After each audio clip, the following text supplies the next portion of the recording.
네, 이번 강의는 음, 요 주식 분석에 관한 겁니다. 그 이전 강의에서 우리가 데이터 프레임 갖고 어떻게 하면은 이제 데이터 프레임을 만들고, 그리고 데이터 프레임의 인덱스를 어떻게 우리가 조정할 수 있는가 하는 거를 설명을 드렸습니다. 근데 이번 강의에서는 주식에 대한 분석이에요. 특히 여러분들이 주식을 사고 팔 때 많은 경우에 이렇게 테크니컬 애널리시스를 하죠. 기술 분석이라고 합니다. 그리고 여기서는 기술 분석 중에서 뭐 수백 가지가 있을 거예요. 근데 이동평균, MA, 이동평균하고 RSI, 그리고 ADX, 이 네 가지만 설명을 드리도록 하겠어요. 그리고 그것을 이제 이런 세 가지 티커, 마이크로소프트하고 마이크론하고 델, 이라는 세 개 회사에 대해서 이 예제를 만들어 보기로 하겠습니다. 그래서 이 각각의 인디케이터들이 어떤 것을 이제 측정하는 건가 하는 것을 설명을 드리겠어요. 그리고 참고로 이 기술 분석이라고 하는 것은 우리가 주가의 동향, 주가의 움직임을 갖고 분석을 하는 것이죠. 그래서 지금 이게 상승세인가 하락세인가, 어느 정도 그 추세가 강한가 약한가, 그리고 지금 이게 매수를 해야 될 건가 매도를 해야 될 건가 하는 거를 주가의 움직임을 기반으로 해서 분석을 하는 겁니다. 이 이외에도 다른 큰 방향, 분석의 또 다른 큰 방향의 하나는 Fundamental Analysis죠. 이거하고는 별도로. 그 Fundamental Analysis는 기초 분석이라고 하는데, 그거는 주로 우리가 그 회사의 주식이 아니라 회사의 매출이라든가 이익, 현금 흐름 등을 분석하는 것을 Fundamental Analysis라고 얘기를 하고 있습니다. 그거는 이제 다음 강의에서 우리가 설명하기로 하겠어요. 우리가 항상 사용하는 라이브러리를 이렇게 다운을 받아야 되겠죠. 그래서 RSI라는 것도 가장 많이 쓰이는 인디케이터 중에 하나인데, RSI는 뭐를 분석하는 거냐면, 이게 자동차를 비교한다고 하면 엑셀을 얼마나 세게 밟고 있는가, 즉 가속주의인가 감속주의인가, 그리고 이 가속의 강도가 어떻게 되냐, 감속의 강도가 어떻게 되냐는 것을 파악하는 것이에요. 측정하는 것입니다. 그래서 우리가 예를 들어서 RSI가 50 이상이라고 하면 이건 상승 모멘텀이 상대적으로 우수하다는 것이고, RSI가 50 이하라고 하면 지금 주가의 하락 모멘텀이 더 우세하다는 것입니다.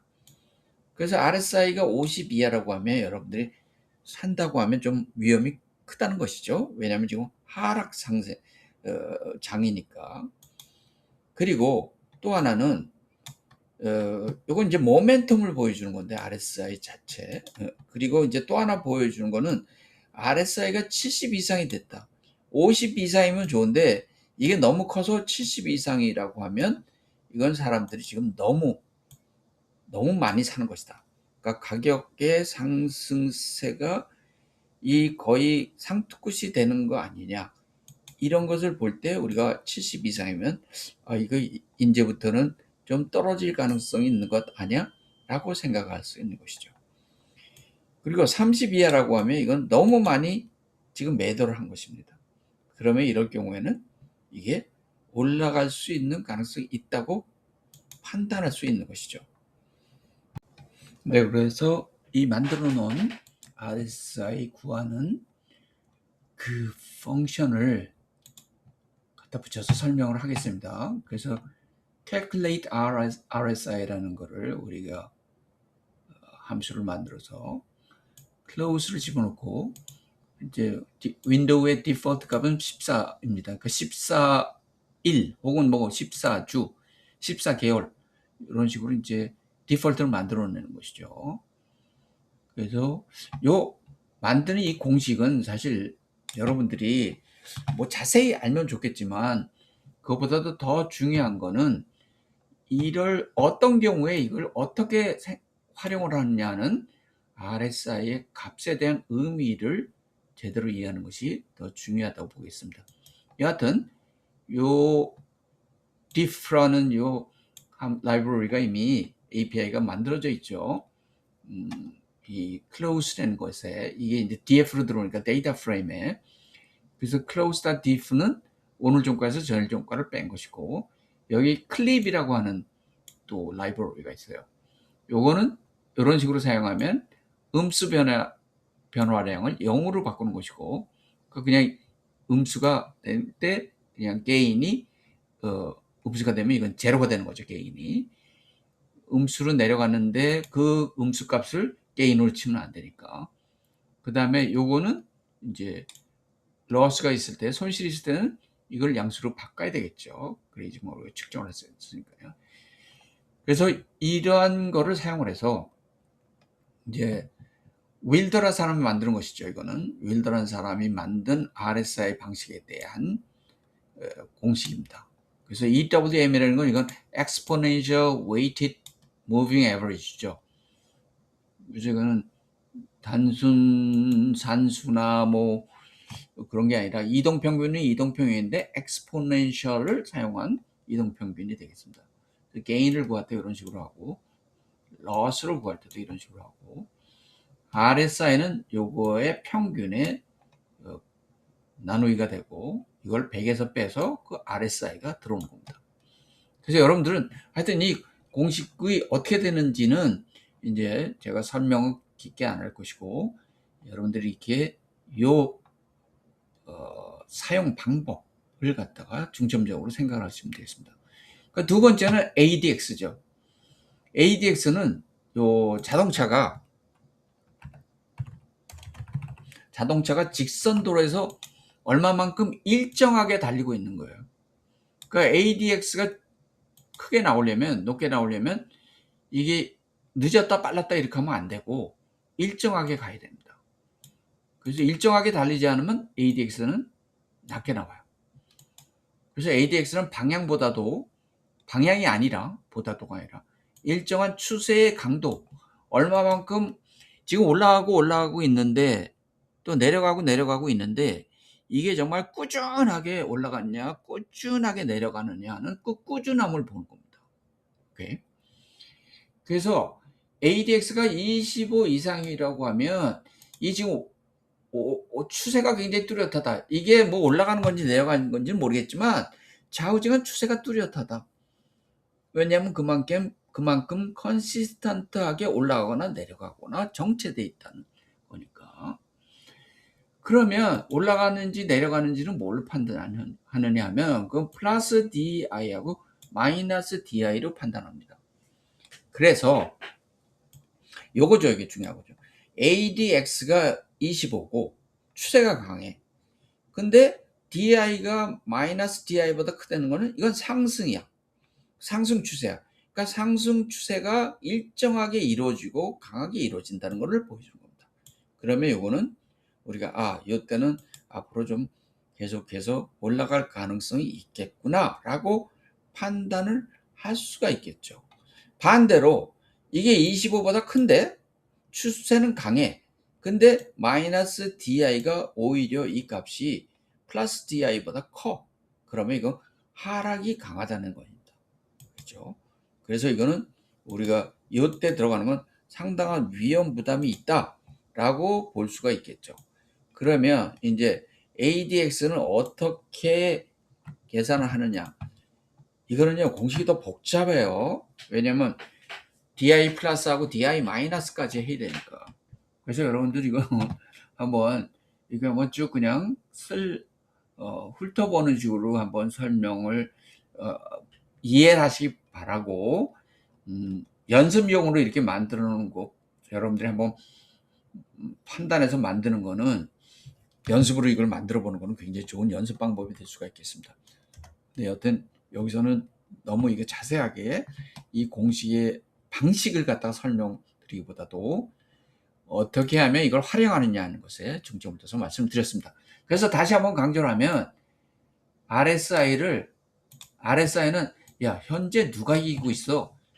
매수가 이기고 있는 거야? 매도가 있는 거야? 이기고 있는 거야 라는 걸 볼 때 RSI를 하는 거고, 이 ADX는 야 이기긴 이기는데 지금 일방적으로 꾸준하게 이기고 있는 거야, 계속해서 이기는 거야, 아니면 엎치락 뒤치락 하면서 이기고 있는 거야. 지긴 지는데 일방적으로 지고 있는 거야, 아니면 그 지는 것도 엎치락 뒤치락 하는 거야. 이 두 가지를 보는 겁니다. 그러면 여러분들이 아하, RSI하고 ADX는 실제로 사용하는 방도 그리고 보는 측면이 다르구나 하는 것을 알 수가 있겠습니다. 그렇죠? 그래서 이 RSI하고 ADX의 차이점이 뭔가를 명확하게 알고 있는 것이 중요하고, 그렇지 못한 경우가 많죠. 그래서 요거를 보시면은 좀 더 정확하게 이게 어떤 때 사용하는 거구나, 뭐를 내가 보고자 할 때 사용하는 거구나 하는 거를 좀 더 명확하게 알 수 있게 될 것을 희망합니다.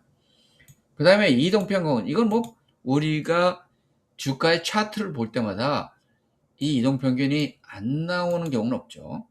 그래서 MS20은 단기 흐름을 보고자 할 때고, 보통 우리가 이제 일일 가격을 보죠. 주가의 20일 동안의 이동평균을 보는 겁니다. 그래서 이게 올라가느냐 내려가느냐 하는 걸 보는 거고, MA50은 주로 중기를 볼 때 사용하는 것입니다. 그래서 종가가 20일 이동평균, 50일 이동평균 이런 순서로 간다고 하면 이건 단기적으로 비교적 강한 상승 흐름을 갖고 있다라고 볼 수가 있겠습니다. 반대로 50일 MA가 가장 크고 20일 단기가 오히려 50일보다 작고 하위에 있고 종가가 작다고 하면 이건 하락 흐름세를 볼 수 있다고 얘기를 할 수가 있겠습니다.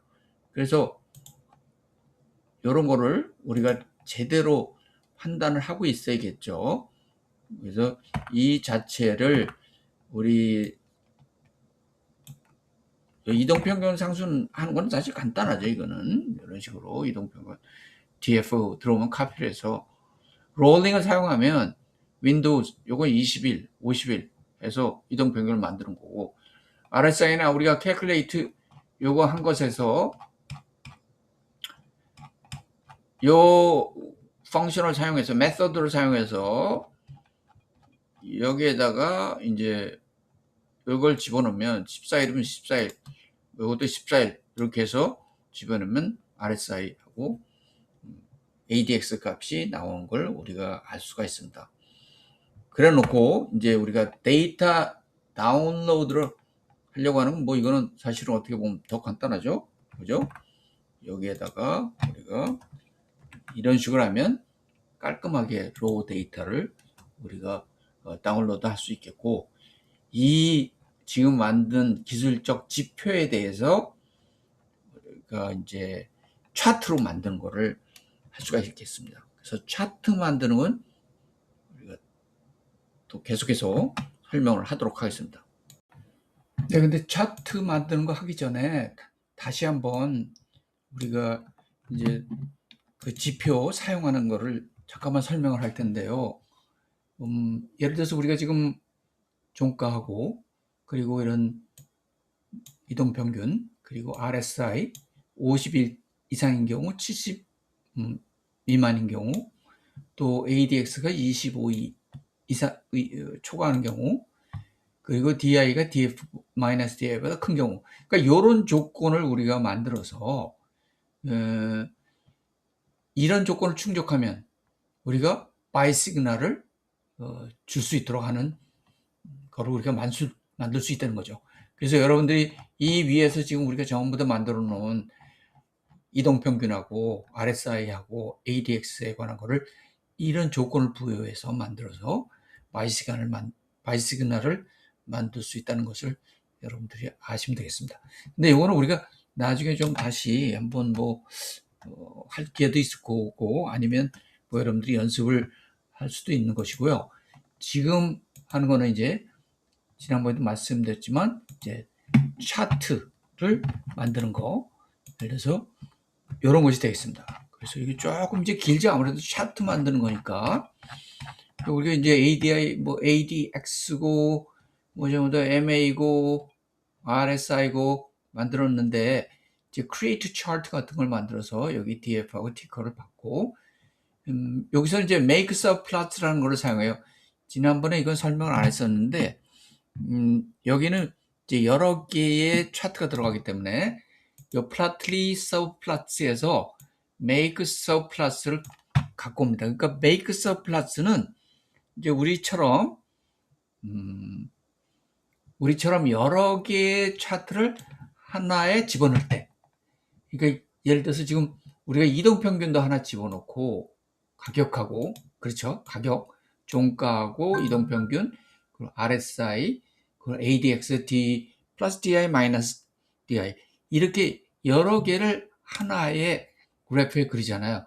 그럴 경우에는 이렇게 서브플롯을 사용해서 이렇게 우리가 define 하면 되겠습니다. 그래서 이럴 경우에 우리가 로우가 3개고 칼럼이 하나다. 하나에 대해서, 하나는 티커죠. 티커에 대해서 우리가 가격 이동 평균, RSI, ADX 이런 거를 집어넣기 때문에 로우가 3개가 되는 것이죠. 이런 식으로 define 하고, 우리 지난번에 이 add trace 같은 거는 설명을 했었죠. 항상 이 figure에다가, 여기서 이제 make subplots에서 define한 figure입니다. figure에다가 add trace라는 걸 집어넣으면, 그리고 그 안에 go scatter.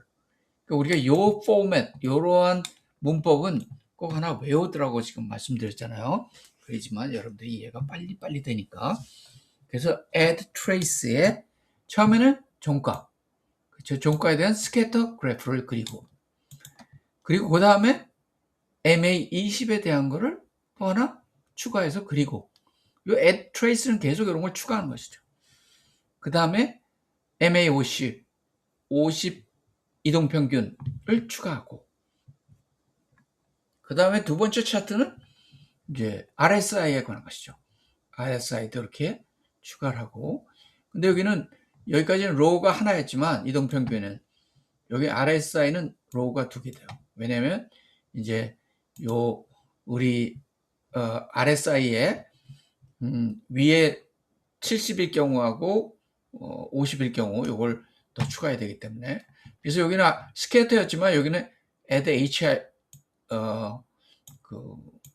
H 라인이 되겠습니다. 왜냐면 RSI는 이게 그냥 라인이니까 호라이즌탈 라인이죠. 그리고 과매수에 관한 거, 요건 과매도에 관한 거, 그 다음에 ADX는 여기 3개가 되죠. 여기는 과매수, 과매도 2개였고, 여기 이제 3개가 됩니다. 하나는 ADX가 되고, 하나는 플러스 DI 되고, 하나는 마이너스 DI 되고, 이런 식으로 전부 다, add trace에 집어넣는 거고, 요거는 이제 이 경우에는 이게 horizontal line이 아니니까 스캐터로 이렇게 우리 해야 되겠습니다. 그래서 요거는 이제 추세 강도 기준선이니까 여기 25일 때 우리가 요걸 기준으로 하잖아요. 그래서 거기다 하나 추가하고 예를 놓고 이제 업데이트 레이아웃을 해버리면은 이제 우리가 이 위에서 한 것들이 다 여기에서 나올 수 있도록 되겠습니다.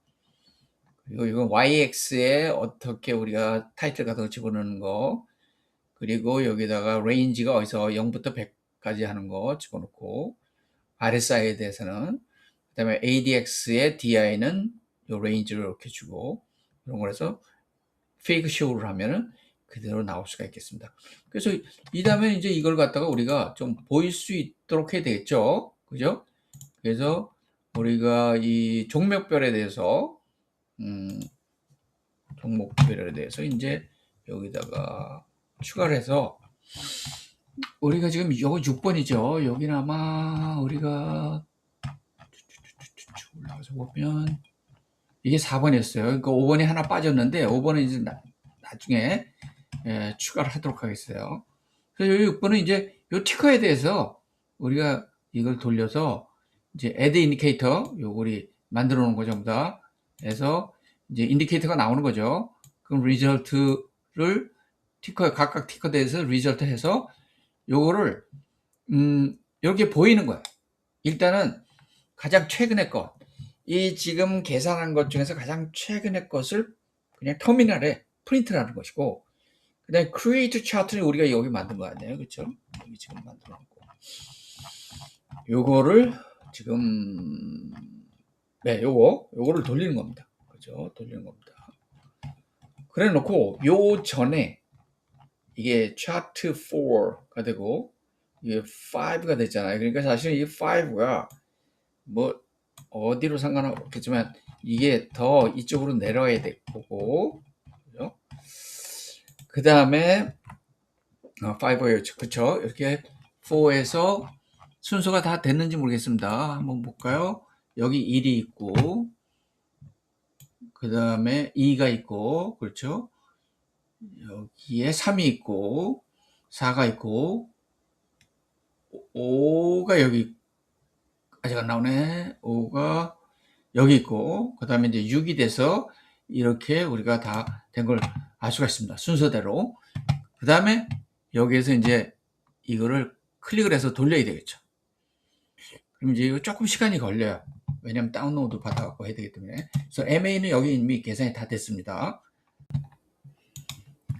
그래서 여러분 이걸 보시면요, 여기에 이제 이렇게 델에 대해서 나온 게 있습니다. 델 테크니컬 애널리시스에서 이렇게 우리 이제 뭐 이건 종가죠. 그 다음에 20일 이동평균, 50일 이동평균, 그리고 RSI가 그 70에서 30 사이에 있는 걸 알 수가 있고, ADX는 25가 기준치고 25보다 이상이지만 강한 추세로 볼 수가 있으니까 이런 걸 볼 수가 있고, 그 다음에 여기 탭을 이걸 딴 거 가면 이제 이건 마이크론에 관한 것이죠. 그래서 이걸 보고 마이크론은 지금 좀 그 추세가 좀 내려가는 거죠. 그렇죠? RSI는 그다지 나쁘진 않죠. 25니까. 근데 그리고 이제 요것도 ADX는 근데 20일밖에 안 되잖아요. 그러니까 이거는 좀 상승세가 그렇게 좋다고 볼 수는 없겠죠. 왜냐면 지금 이 DI가 그죠? 마이너스 DI보다 낮잖아요. 그러니까 이건 지금 살 시간이 아니다, 이렇게 볼 수가 있습니다. 그리고 마이크로소프트 같은 거는 이게 갑자기 뭐 점프를 했어요, 최근에. 왜냐면 이게 실적이 엄청나게 좋게 나왔으니까. 근데 오버솔드예요. 그죠? 그리고 이거는 ADX는 10이라서 그렇게 큰 거라고 볼 수는 없고, 다만 DI 플러스 DI가 마이너스 DI보다 크니까 추세는 지금 올라가는 추세다, 이렇게 볼 수가 있습니다. 그래서 이런 걸 보고 여러분들이 사실은 결국 주관적인 판단을 해야 돼요. 무조건 이걸 자동적으로 이렇게 되면 무조건 이렇다라고 할 수는 없고, 여러분들이 이걸 봐가면서 이 제표를 보면서 객관적인 차원에서 여러분들이 판단할 수 있도록 하는 거라고 볼 수가 있습니다.